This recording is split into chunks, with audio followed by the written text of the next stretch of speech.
జీవపు మాటలు సజీవపు మాటలు నీ బ్రతుకును మార్చి దేవుని మాటలు.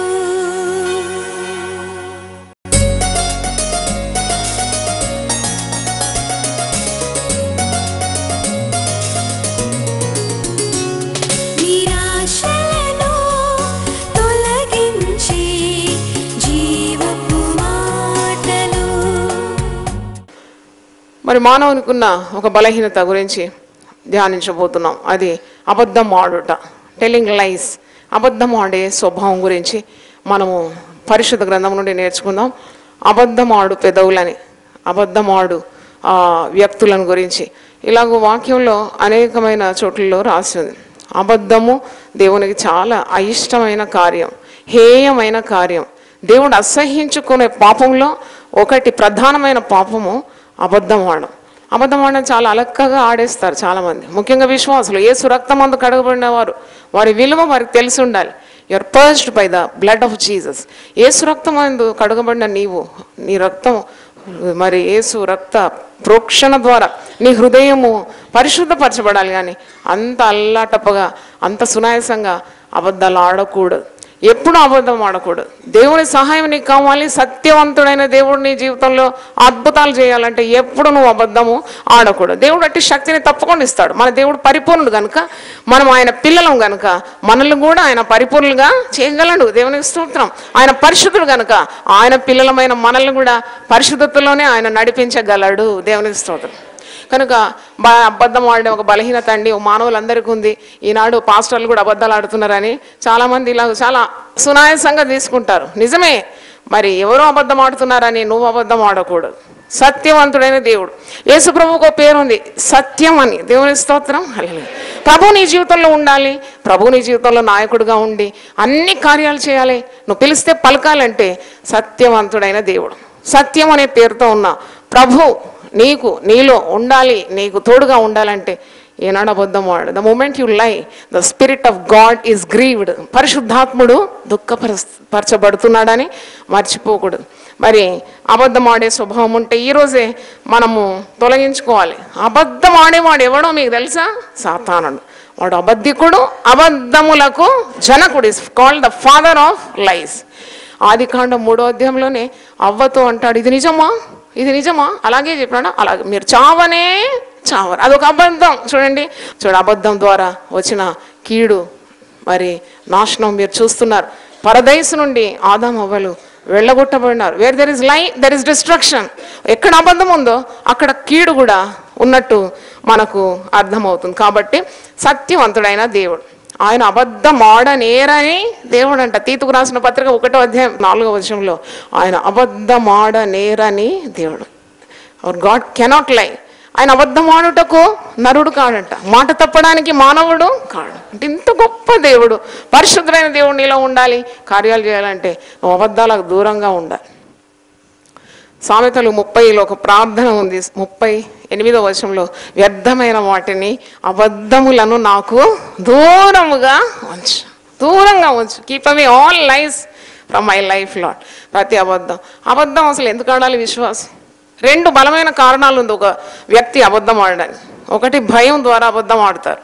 నువ్వు చేసినావా ఈ పని అంటే నేను చేయలేదు, నాకు తెలియదు అంటారు. ఉట్టిదే. అయితే దేవుడు అన్నీ చూస్తున్నాడు కదా, ధైర్యం ఉండాలి నీకు చేసిన తప్పు ఒప్పుకోవడానికి. ఏంటి, దేవుని మించిన వారు ఎవరున్నారు? నిన్ను శిక్షించడానికి దేవునికే వీలవుతుంది కదా. మరి దేవుని సెలవు లేకుండా నీకే కీడు సంభవించదు. కాబట్టి తప్పు చేసిన తప్పు ఒప్పుకోవడానికి ఉన్న ధైర్యం కూడా ఉండాలి. దాని నుండి విడుదల పొందాలి. చప్పట్లు కొట్టి దేవుని స్తుతించాలి. ఇంకోటి, గర్వం ద్వారా కూడా అబద్ధం ఆడతారు. ఎందుకంటే నీవు ఉన్నదానికంటే ఎక్కువగా మనుషుల్ని అంచనా వేయాలని కొన్నిసార్లు లేనిపోని అలివులు కబుర్లు చెప్పి నీ గురించి గొప్పగా ప్రత్యక్షపరచుకుంటావు. దేవునికి మరుగైంది ఏది కూడా లేదని నీకు జ్ఞానము ఉండాలి. అగ్ని జ్వాలల వంటి నేత్రం గల దేవునికి నీవు చేసే ఈ వక్ర బుద్ధులన్నీ కూడా ఆయనకు తెలుసని నువ్వు గమనించాలి. ఎప్పుడైనా కానీ అబద్ధం ఆడే వారికి ఫలం ఈ లోకంలోనే వారు అనుభవిస్తారు, కీడు అనుభవిస్తారు, నష్టం అనుభవిస్తారు. మరి వారి కుటుంబాలు కూలిపోవడం మనం చూస్తాం. వారు చేసే ప్రయత్నాలన్నీ కూడా విఫలమైపోవడం చూడం. వారు ఒక పని తలపెడితే అది జరగకుండా పోతుంది. చూడండి, నువ్వు దేన్నైనా యోచిస్తే ఆ కార్యాన్ని దేవుడు ఏం చేస్తాడు? స్థిరపరుస్తాడంట. ఎప్పుడైతే నీలో సత్యం ఉంటే. దేవునికి స్తోత్రం. నీ ఉద్దేశంలో సరిగ్గా ఉన్నప్పుడు నువ్వు తలపెట్టే ప్రతి కాలంలో 100% విజయం దేవుడు అనుగ్రహిస్తాడు. దేవునికి స్తోత్రం. హల్లెలూయా. కానీ ఇక్కడ భార్యాభర్తలు ఏకమైనారు. ఎవరు? వారి పేరేంటి? అనన్య సఫీరా. ఇద్దరు ఏకమైనారు ఒకే కార్యం కొరకు. అబద్ధాలు ఆడినారు. వారికి సంభవించింది మనకు తెలుసు. దే ఫెల్ డెడ్ అంటే వారు మరణించినారు. అంటే అబద్ధం ద్వారా ఇంత గొప్ప కీడు వాటిల్లుతుందని వారు ఊహించలేదు. మరి మనకందరికీ జ్ఞానోదయం కలగడానికి ఈ వాక్య భాగము పరిశుద్ధ గ్రంథంలో ఉన్నట్టు నాకు అనిపించింది.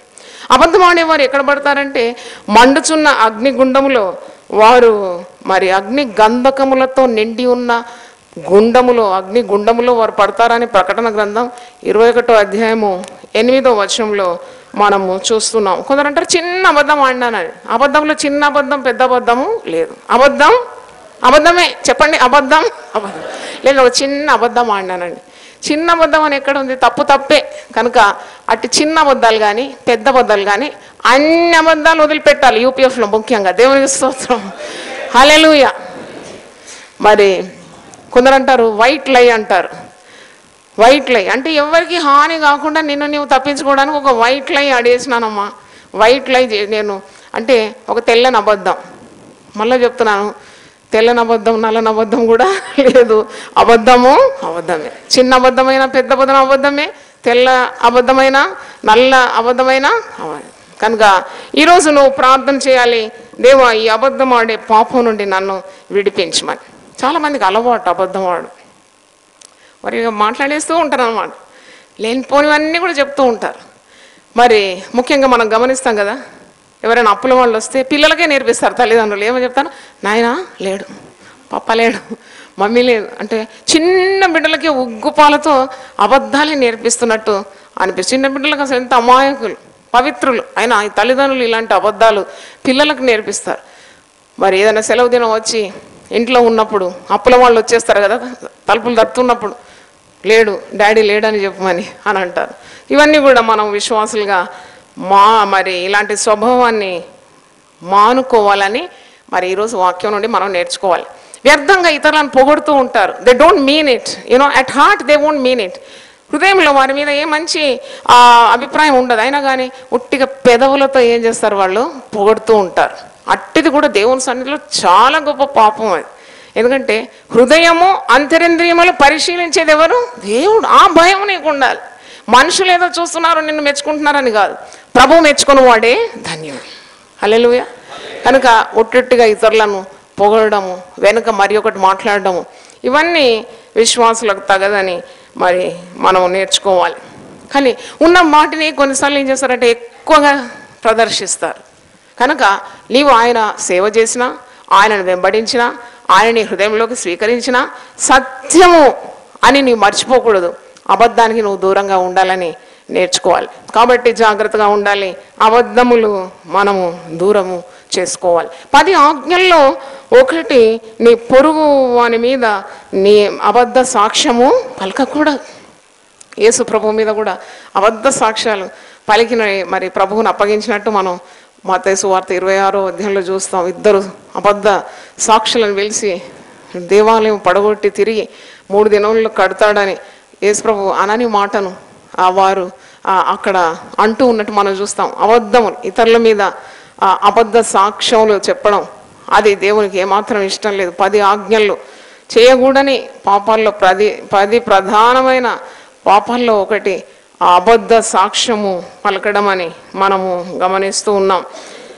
1 యోహాను 4వ అధ్యాయము 20వ వచనం మీరు చూసినప్పుడు మరి ఇక్కడ యేసు రొమ్మున ఆనుకున్న శిష్యుడు రాసిన ఈ పత్రికలో ఏముందో చూడ. 1 యోహాను 4:20, ఎవడైనా నేను దేవుని ప్రేమించున్నానని చెప్పి తన సహోదరుని ద్వేషించిన అతడు అబద్ధికుడగు. చూడండి, నేను గొప్ప విశ్వాసిని, గొప్ప సేవ చేస్తున్నాను, లేక చాలా మరి దేవుని వాక్యం ఎరిగిన వ్యక్తి అని చెప్పేసి దేవుణ్ణి నాకు తెలుసు అని చెప్పి నేను దేవుని ప్రేమిస్తున్నానని చెప్పి తోటి సహోదరుని ప్రేమించుకుంటే వాడు అబద్ధికుడు.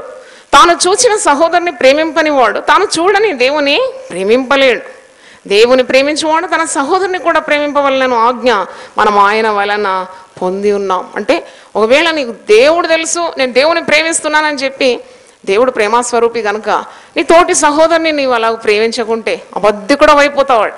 దేవుని సన్నిధిలో నువ్వు అబద్ధికుడు అయిపోతావు. ఇలా చాలా కార్యాలు వాక్యంలో ఉంది, అబద్ధికుడు అయిపోతావు అని. 1 యోహాను 1 అధ్యాయము 8వ వచనం, మనము పాపము లేని వారం అని చెప్పుకొని మనమే మోసపుచ్చుకుందుము మరియు మనలో సత్యం ఉండదు. మరి 7వ వచనం చూడండి, అయితే ఆయన వెలుగులో ఉన్న ప్రకారం మనమును వెలుగులో నడిచేలా మనం అన్యోన్య సహవాసము గలవారమై ఉందుము. అప్పుడు ఆయన కుమారుడైన యేసు రక్తము ప్రతి పాపము నుండి మనలను పవిత్రులుగా చేయి. మరి ఒకవేళ నాయందు పాపమే లేదు, నాలో చీకటే లేదు అని అంటే 5వ వచనంలో, మేము ఆయన వలన విని మీకు ప్రకటించు వర్తమానం ఏమనగా దేవుడు వెలుగై ఉన్నాడు, ఆయన యందు చీకటి ఎంత మాత్రమును లేదు, ఎంత మాత్రమును లేదు. ఆయన వెలుగై ఉన్నాడు, ఆయనతో కూడా సహవాసము గలవారమని చెప్పుకొని చీకటిలో నడిచిన మనం అబద్ధమాడుచు సత్యమును జరిపింపక ఉందాం. అబద్ధమాడుతున్నాం అన్నమాట. మనం వెలుగై ఉన్నాము, దేవుడే నాకు వెలుగుగా ఉన్నాడు, నేను వెలుగులో నడుచుకుంటున్నాను, నేను దేవునితో సహవాసం కలిగి ఉన్నానని చెప్పి మళ్ళా చీకటి కార్యాలు చేస్తూ మళ్ళా అబద్ధాలు ఆడుతూ ఉంటే తప్పకుండా మరి దేవుని ఉగ్రత నీ మీదకి వస్తుందని మర్చిపోకూడదు. యేసు రక్తం ప్రతి దుర్నీతి నుండి మనల్ని పవిత్రులుగా చేస్తుంది. దేవుని స్తోత్రం. మనం పరిపూర్ణం కాము, అయినా పరిపూర్ణత కొరకున్న ఆ తపన దేవుడు చూస్తాడు. అంటే నువ్వు ఆ పరిశుద్ధతనే ఆకాంక్షించాలి, కోరాలి. దేవా, నా జీవితం పరిశుద్ధంగా ఉండాలి, పవిత్రంగా ఉండాలి. నీవు నాకు ఇచ్చిన ఈ వాక్ శక్తి అబద్ధమాడడానికి కాదు, వ్యర్థమైనవి పలుకడానికి కాదు. హృదయం ఎప్పుడైనా నిండిన దాన్ని బట్టి నోరు పలుకుతుంది. నీ హృదయం దేంతో నింపుకుంటావో అదే నోటి నుండి బయటకు వస్తుంది. హృదయం అబద్ధము, మోసము, కపటము, ఆ కళ్ళము దీంతో నింపుకున్నావంటే నీ నోరు కూడా అపవిత్రంగానే ఉంటుంది కదా. నేను ఎప్పుడు చెప్తాను కదా, ఒక టీ కప్పు నిండా పాలు ఉందనుకోండి, ఎవరైనా తట్టితే ఏం పడుతుందండి? పాలే పడుతుంది. తేనె ఉంటే ఏం పడుతుంది? తేనె పడుతుంది. నీళ్ళు ఉంటే నీళ్ళు పడుతుంది. అంటే దాంట్లో ఏది ఉందో అదే ఒలుకుతుంది. అలాగే నీ హృదయం దేంతో నువ్వు నింపుకుంటున్నావో అదే నీ నోటి ద్వారా బయలు వెళ్తుందని మనము నేర్చుకోవాలి. దేవుని ఆత్మలో ఎదగడానికి ప్రార్థించండి సిస్టర్ అని కొందరు ప్రార్థన విన్నపము తెలియజేస్తూ ఉంటారు.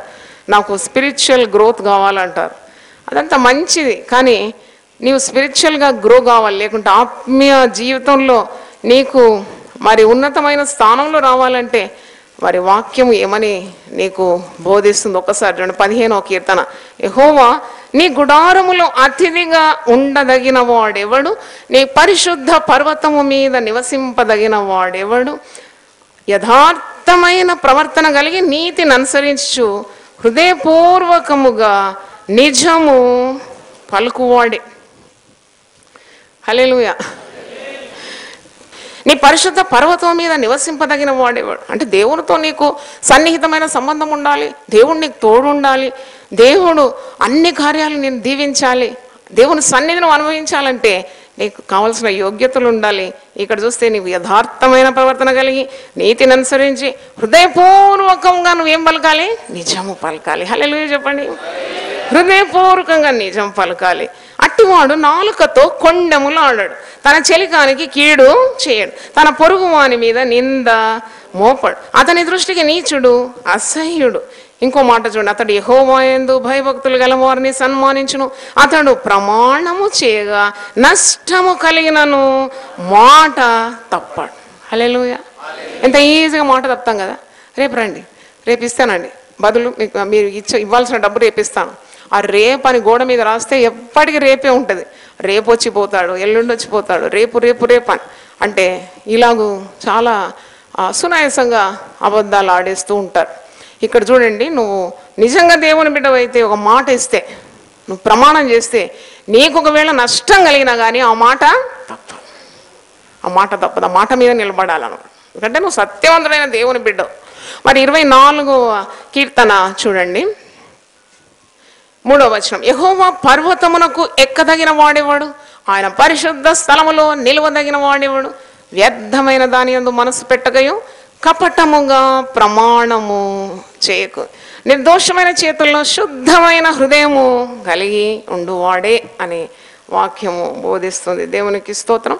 ఈరోజు మరి దేవుడు మనతో మాట్లాడుతున్నప్పుడు మనము, ప్రభువా నాకు ఇట్టి స్వభావం దయచే, సత్యం పలకడానికి నాకు అలాంటి శుద్ధమైన హృదయము దయచే, నా నోటి నుండి సత్యమే బయటికి రావాలి. నేను దేనికి భయపడకూడదు, ఎవరికి భయపడకూడదు. చేసిన తప్పు ఒప్పుకోవడం అంటే అంతకంటే గొప్ప స్వభావం ఎక్కడుందండి? ఒకవేళ నువ్వు తప్పు చేసినావు, ఆ తప్పును నిన్ను నిలదీసి ఎవరైనా అడిగినారు అనుకోండి, అవును నేను తప్పు చేసినాను. చూడండి, దావీదులో అలాంటి గొప్ప స్వభావం మీరు చూస్తాం. వ్యభిచార పాపం చేసినాడు, నాతాను ప్రవక్త వచ్చి గద్దిస్తుంటే నేనేం చేయలేదు, నాకు తెలియదు. రాజు అండి ఒక్క కనుసైగతో కావాలంటే నాతాను ప్రవక్తని ఇలా లేపేయచ్చు అనమాట. శిరచ్ఛేదనం కాదు, ఏదైనా చేయొచ్చు. రాజుకు అంత అధికారం ఉంది, సింహాసనం మీద కూర్చున్నాడు రాజు దావీదు. పాపం నువ్వు చేసినావని ప్రవక్త గద్దించినప్పుడు నేను చేయలేదు అంటున్నాడా? అవును నేను చేసిన, నా దోషాన్ని నీవు పరిహరించు ప్రభువా. 51వ కీర్తనలో తాను చేసిన పాపానికి మరి పరిహారం కొరకు ప్రభువును, దేవుణ్ణి వేడుకుంటున్నాడు. దేవా నా యందు నీవు శుద్ధ హృదయము కలగజేయు, హిస్సోపుతో నా పాపములను కడివే, నా అతిక్రమములను తుడిచివే. ఎంత మంచి ప్రార్థన. మత్తయి సువార్త 5వ అధ్యాయము 37వ వచనంలో ఒక మాట ఉంది, మీ మాట అవునంటే అవును, కాదంటే కాదు. అంతే, ఇంతే ఉండాలంట. నీకు రెండే మాటలు, అవునంటే అవును, కాదంటే కాదు. మత్తయి సువార్త 5:37, మీ మాట అవునంటే అవును, కాదంటే కాదు అని ఉండాల. వీటికి మించున్నది దుష్టుని నుండి పుట్టున్నది. దుష్టుడెవరు?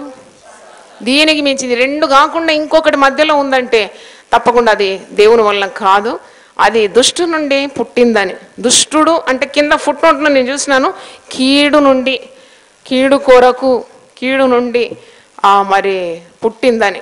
సాతానుడు కదా కీడు చేసేది, విశ్వాసిని పాడు చేసేది, దేవుని బిడ్డలను దేవునికి దూరం చేసేది, దేవుని ప్రజలను పాపం చేయడానికి ప్రేరేపించేది, అబద్ధం ఆడడానికి ప్రేరేపించేది ఎవడు? దుష్టుడు. దుష్టుడు అంటే సాతాను. వాడే నీకు ఇలా కబుర్లు చెప్పమని, అబద్ధాలు చెప్పమని ప్రేరేపించేది. ఆదికాండం 3వ అధ్యాయంలోనే అబద్ధం ఆడుతున్నాడు కదా. అబద్ధములకు జనకుడైన సాతానుడు నీకు ఎప్పుడు కూడా అబద్ధం ఆడడానికి ప్రేరేపిస్తాడు. సత్యమైన దేవుడు సత్యవంతుడు, మంచి మనస్సాక్షి కలిగి పవిత్రమైన ప్రోక్షింపబడిన హృదయంతో సత్యమే పలకాలని పరిశుద్ధాత్ముడు నీకు బోధిస్తూ ఉంటాడు. మనస్సాక్షి కూడా అలా ముద్దుబారిపోతుంది అన్నమాట. అబద్ధం మీద అబద్ధం, అబద్ధం మీద అబద్ధం, అబద్ధం మీద అబద్ధం ఆడి. చూడండి, ఎప్పుడైనా అబద్ధం ఒంటరిగా రాదు. ఎట్లా వస్తుందండి? ఒకదాని వెంబడి ఒక అబద్ధం కప్పడానికి ఇంకొక అబద్ధం, అది కప్పడానికి ఇంకొక అబద్ధం, అలాగూ మరి it comes in a chain. కనుక మనస్సాక్షి గట్టిగా అయిపోతుంది, వాత వేయబడిన మనస్సాక్షి అని. ఇక నువ్వు ఏ తప్పు చేసినా నీకేం అనిపించదు. అలాంటి గతి పట్టకూడదు. దేవా, నువ్వు చిన్న తప్పు చేసినప్పుడు పరిశుద్ధాత్మ నేను గద్దించే రీతిగా అలాంటి నిర్మలమైన మనస్సాక్షి గలవారంగా ఉండాలని మనం ప్రార్థన చేయాలి. అంటే హృదయంలో నుండి ఇవన్నీ కూడా ఉద్భవిస్తుందని మత్తయి సువార్త 15 మీరు 19వ వచనం చూడండి. దురాలోచనలు, నరహత్యలు, వ్యభిచారములు, వేశ్యాగమనములు, దొంగతనములు, అబద్ధ సాక్ష్యములు, దేవదూషణలు హృదయంలో నుండి వచ్చును, ఇదే మనుష్యుని అపవిత్రపరచును అని ప్రభు అంటున్నాడు. నీ హృదయంలో నుండి వచ్చేది ఏంటి? అది నువ్వు జాగ్రత్తగా ఉండాలి. నోటి ద్వారా ఏదో తింటున్నావు అది నిన్ను అపవిత్రస్తుంది కాదు. నీ హృదయంలో నుండి జీవధారలు బయలుదేరును. కాబట్టి అన్నిటికంటే ముఖ్యంగా నీ హృదయం ఏం చేయాలి? భద్రంగా కాపాడుకోవాలి. హల్లెలూయా చెప్పండి. హల్లెలూయా. అంటే హృదయం, ఇల్లు ఎంత చదువుకుంటామండి. పండుగ రాగానే, పండుగ వస్తుందంటే అబ్బా ఎక్కడ లేని ఉత్సాహం. అన్ని షెల్ఫ్లు, అన్ని మూలలు అన్నీ సదిరి దుల్లగొట్టి అవన్నీ నీట్ చేసి, ఇంకా కావాలంటే మంచిగా గోడలన్నీ శుభ్రం చేసి పెయింట్ వేసి రంగురంగులుగా ఎంత చక్కగా ప్రదక్షించుకుంటాం మన గృహాలు. అంతకంటే గొప్పది కదా నీ హృదయం, దేవుడు నివసించే ఆలయం. దేవునికి స్తోత్రం. హల్లెలూయా. కనుక హృదయ పరీక్ష అనే శీర్షికలో, దేవో నా హృదయం స్ఫటికంలాగా ఉండాలి, సో క్లీన్, హృదయం పవిత్రంగా ఉండాలి. నేను అబద్ధం ఆడను, నేను అంతే. ఎవరికి భయపడి అబద్ధం ఆడాలి? ఓ నరునికి భయపడాలనా? లేదు, నేను దేవునికే భయపడతాను. శిక్షించేది నన్ను, మరి ఆ దేవుని ఉగ్రత కలుగుతుంది కాబట్టి దేవునికి నేను భయపడాలి. ఒకవేళ మెచ్చుకోవాలంటే ప్రజల మెప్పు కాదు, దేవుడు మెచ్చుకొని వాడే ధన్యుడు. కాబట్టి నేను ఎవరిని మెప్పించడానికి, ఎవరి మెప్పు పొందడానికి నేను అబద్ధం ఆడాల్సి వస్తుంది, అవసరం లేదన్నమాట. There is no need. ఒక మాట నీ నోటికి వచ్చినప్పుడు 3 ప్రశ్నలు అడుక్కోవాలంట. ఇది న్యాయమా, ఇది సత్యమా, ఇది అవసరమా, అంటే ఇది సత్యమా నువ్వు మాట్లాడేది. You have to question your self. కొన్నిసార్లు నాన్ స్టాప్గా మాట్లాడేస్తుంటారు కదా. వాక్యంలో ఉన్నది విస్తారమైన మాటల్లో దోషం ఉండక అంటే నీ మాటలు ఎంత తక్కువగా ఉంటే it should be short and sweet అనమాట నువ్వు మాట్లాడేది. ఎందుకంటే నువ్వు ఎక్కువ తప్పులు చేయవు, ఎక్కువ అబద్ధాలు ఆడడానికి ఆస్కారం ఉండదు. కాబట్టి చెక్ యువర్ స్పీచ్, నీ నోటి మాటలు. అందుకే దావీదు భక్తుడు ఏమని ప్రార్థిస్తున్నాడు, నా నోటి మాటలు నా హృదయ ధ్యానము నీకు అంగీకారముగా ఉండాలి. దేవునికి స్తోత్రం. దేవుని వాక్యం ద్వారా నువ్వు పవిత్రపరచబడతావు. ఈరోజు కూడా పరిశుద్ధాత్మ దేవుడు నన్ను ఎంత వెంబడిస్తున్నాడంటే, నేను చెప్తున్నా కదా, ఒక ప్రియురాలను ఒక ప్రియుడు వెంబడించినట్టే అనమాట. ఉదయం లేచినప్పుడు నువ్వు నా సన్నిధిలో గడపాలి. నువ్వు ఇక మీదట మరి ఎక్కువసేపు పడుకోవడానికి వీలు కాదు. నువ్వు ఉదయం లేవాలి, నేను నీకు ఆరోగ్యం ఇస్తాను, నేను నీకు శక్తిని ఇస్తాను, నేను నీతో మాట్లాడాలి, నువ్వు నాతో మాట్లాడాలి. ఎంత చక్కని అనుభవం పొందినాను ఈరోజు. దేవునికి స్తోత్రం. అవును, దేవుని మాటలు వింటున్న కొలది నీ అపవిత్రత యావత్తు ఏమైపోతుంది, తొలగిపోతుంది. దేవునికి స్తోత్రం. యోహాను సువార్త 15వ అధ్యాయము 3వ వచనంలో ఉంది కదా మాట, నేను మీతో చెప్పిన మాటను బట్టి మీరు ఇప్పుడు పవిత్రులై ఉన్నారు. హల్లెలూయా. ఎలాగూ శక్తి, పరిశుద్ధ జీవితానికి ఎలాగూ శక్తి పొందుకోవాలి, ఎలాగూ నా పాపాలన్నీ తొలగిపోవాలి, నా హృదయంలో ఉన్న మచ్చ, ముడత, డాగు, కళంకము ఇవన్నీ తొలగిపోవాలంటే మార్గం ఏంటి అంటే, దేవుని వాక్యం నీ హృదయంలోకి కురవాలి. దేవుని వాక్యాన్ని నీవు ఎప్పుడైతే హృదయంలోకి స్వీకరిస్తావో, దేవుడు చెప్పిన ప్రతి మాటను బట్టి నీవు పవిత్రురాలిగా, పవిత్రునిగా మార్చబడతావు. దేవునికి స్తోత్రం. హల్లెలూయా. కాబట్టి నువ్వు ప్రార్థన చేయాలి, దేవా అబద్ధములను, వ్యర్థమైన వాటిని నాకు దూరముగా ఉంచు. అబద్ధం ఎప్పుడు కూడా మరి ఏం కాదులే అన్నట్టే వస్తాయి. Lies always look very harmless అంట. ఏం కాదు, ఏం కాదు, అబద్ధం ఆడవచ్చు. Lies always look harmless at first, but God hates it. యెహోవాకు అసహ్యమైన కార్యాల్లో ఒకటిగా మరి సామెతల గ్రంథం 6వ అధ్యాయము 16వ వచనంలో దేవుడు అసహ్యించుకునే కార్యం అని, దేవుని దృష్టికి హేయమైనదని సామెతలు 6:16 చూడండి. యెహోవాకు అసహ్యములైనవి 6 గలవు, 7 ఆయనకు హేయములు జాబితాలో ఉన్నది. అవేవనగా అహంకార దృష్టియు, కళ్ళలాడు నాలుక. కళ్ళలాడు నాలుక అంటారు కదా. అబ్బో ఆ వ్యక్తి నోరు విప్పితే ఏమంటారు, అబద్ధమే. నోరు విప్పుతేనంట అబద్ధమేనాడు. అలాంటి సాక్ష్యం పొందకూడదు విశ్వాసి. ఎప్పుడు కూడా చాలా జాగ్రత్తగా ఉండి ప్రవర్తనను చక్కబెట్టుకోవాలి. దేవునికి అయిష్టమైన కార్యం చేయకుండా ఎప్పుడు ప్రార్థించాలి, దేవా నీకు అయిష్టమైన ఏ కార్యం నేను చేయకూడదు, నేను సత్యమే పలకాలి. అందుకే ప్రభు ఒక దగ్గర అంటాడు కదా, ప్రభువా ప్రభువా అనే ప్రతివాడు పరలోక రాజ్యానికి ప్రవేశించాడట అంటాడు. అంటే నోటితో ఇష్టం వచ్చినాడు అబద్ధాలు ఆడి, ఇష్టం వచ్చినాడు ప్రవర్తించి, పాపాలన్నీ చేసి, మళ్ళా పెద్ద శబ్దంతో ప్రార్థనలు చేసి గొప్ప వాక్యం అందిస్తే ఏంటి? Can you cheat God? నువ్వు దేవుని కన్నులు కప్పడానికి వీలవుతుందా? లేదు. అది ఎప్పుడు జ్ఞానం ఉండాలి. దేవా నేను ఏమై ఉన్నానో నీకు బాగా తెలుసు. మనుషులను నేను మోసపరచవచ్చు, కానీ నిన్ను నేను మోసపరచలేను. నీ నుండి నేను ఎక్కడికి వెళ్ళగలను? నీ సన్నిధి నుండి నేను ఎక్కడికి పరిగెత్తి వెళ్ళగలను? పట్టేస్తావు, నువ్వు ఎక్కడన్నా పట్టేస్తావు. అందుకే మనం ఒక శీర్షిక ధ్యానించినాం కదా, నీ పాపం నిన్ను ఏం చేస్తుంది? పట్టుకుంటుంది అన్నమాట. బా కరెంట్ వైర్ ముట్టుకున్నావంటే అయ్యో పోనీ పాపం అంటది, అది పట్టేస్తుంది అంతే, నీ ప్రాణం తీసేస్తుంది. అలాగే అంత భయంకరమైంది ఈ పాపాలు. హృదయ పరీక్ష అనే శీర్షికలో దేవుడు మనకు బయలుపరుస్తున్నాడు. ఒక్కొక్క పాపాన్ని నువ్వు తొలగించుకోవాలని, దేవునికి అయిష్టమైన ప్రతి కార్యాన్ని తొలగించుకోవాలని. సామెతల గ్రంథం 12:22 ఒక మాట ఉంది, అబద్ధమాడు పెదవులు ఆయనకు హేయములు, సత్యవర్తనలు ఆయనకు ఇష్టలు అని వాక్యము చూస్తున్నాం. దేవునికి స్తోత్రం. దేవుడు మనతో మాట్లాడినాడు. మరి ఇవన్నీ కూడా మనము హృదయంలో పదిలపరుచుకొని ప్రభువుని అడగాలి, వేడుకోవాలి. దేవా శుద్ధమైన హృదయం నాకు దయచేయి, అబద్ధం ఆడే ఆ యొక్క అలవాటు మానుకోవడానికి పరిశుద్ధాత్మ సహాయం నాకు దయచే. మరి ఒక మాదిరికరమైన జీవితం నాకు దయచే. నీ ఒక రక్త ప్రోక్షణ నాకు దయచే. నా హృదయాన్ని పవిత్రపరచు అని ప్రార్థన చేద్దాం. తలలు వంచండి, ప్రార్థిద్దాం. ప్రభువా, నీ పరిశుద్ధ నామమునకు స్తోత్రం. మేము అబద్ధం ఆడకూడదని, అబద్ధం ఆడడం అది నీకు హేయకరమని, నీకు అసహ్యమని, ఈ పాపము ద్వారా మరి నాశనము, కీడు కలుగుతుందని, దుష్టు నుండి కీడు మేము అనుభవిస్తామని వాక్యం నుండి నేర్చుకున్నాము. మీ మాట అవునంటే అవును, కాదంటే కాదని ఉండాలి. దానికి మించింది అది సాతాను నుండి ఉద్భవిస్తుందని వాక్యము మరి మీరు మీ నోటి నుండి పలికిన మాట మేము ధ్యానించినాం. ఈ చిన్న జీవితంలో మేము గొప్ప దేవుని కలిగి ఉన్నామని దృఢ విశ్వాసం మాకు దయచే. సత్యవంతుడైన దేవుడు, ఆయనలో ఏ అన్యాయం లేదు, ఏ కపటము లేదు. ఆయన పవిత్రుడు, ఆయన పరిశుద్ధుడని, ఆయన నిర్దోషి అని, ఆయన ఇట్టి ప్రధాన యాజకుడు, నిష్కల్మషుడైన దేవుడు మాకు మరి ప్రభువా ప్రధాన యాజకునిగా ఉన్నాడు. దేవుని వాక్యం విన్న ప్రతి వారిని మీరు సంధించండి ప్రభువా. ఈ వాక్యము రెండంచులు గల ఖడ్గమై ఉన్నది, ఎటువంటి హృదయంలో నుండి దూసుకొని పోతుంది. కాబట్టి అది తండ్రి, మేము మాదిరికరమైన జీవితాలు జీవించడానికి మాకు కృప దయచేయండి. మీ సిలువ రక్తం చేత మా హృదయాలు మీరు కడుగుమని, పరిశుద్ధమైన జీవితం మాకు దయచేయమని, సత్యవర్తనలు నీకిష్టులని వాక్యం పోషిస్తుంది. కాబట్టి సత్య ప్రవర్తన మాకు దయచేయండి. యథార్థవంతులకు నువ్వు ఏ మేలు చేయక మానవు ప్రభువా. మమ్మల్ని చూసేవారు నిన్ను మహిమపరచడానికి కృప దయచేయండి. వక్రజనం మధ్యలో మేము జీవవాక్యం పట్టుకొని జ్యోతుల వలె ప్రకాశించడానికి మాకు కృపనిమ్మని, మరి దేవుని వాక్యం విన్న ప్రతి ఒక్కరి తల మీద నీ హస్తం ఉంచి పరిశుద్ధాత్మను నింపుమని యేసు నామములో అడిగి వేడుకుంటున్నాను తండ్రి. ఆమేన్. హల్లెలూయా. చేతులెత్తి హల్లెలూయా చెప్పండి. దేవుడు మిమ్మల్ని సమృద్ధిగా దీవించును గాక. ఆమేన్.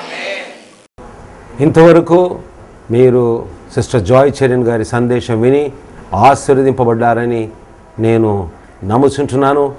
మీ స్పందన మాకు తెలియజేయండి.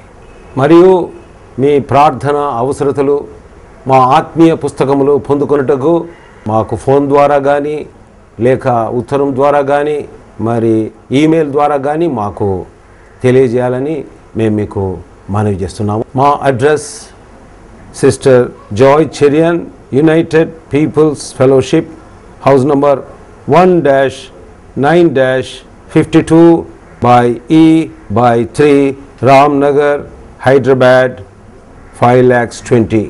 Phone number 04027624030. మరి ఒకసారి 04027624030.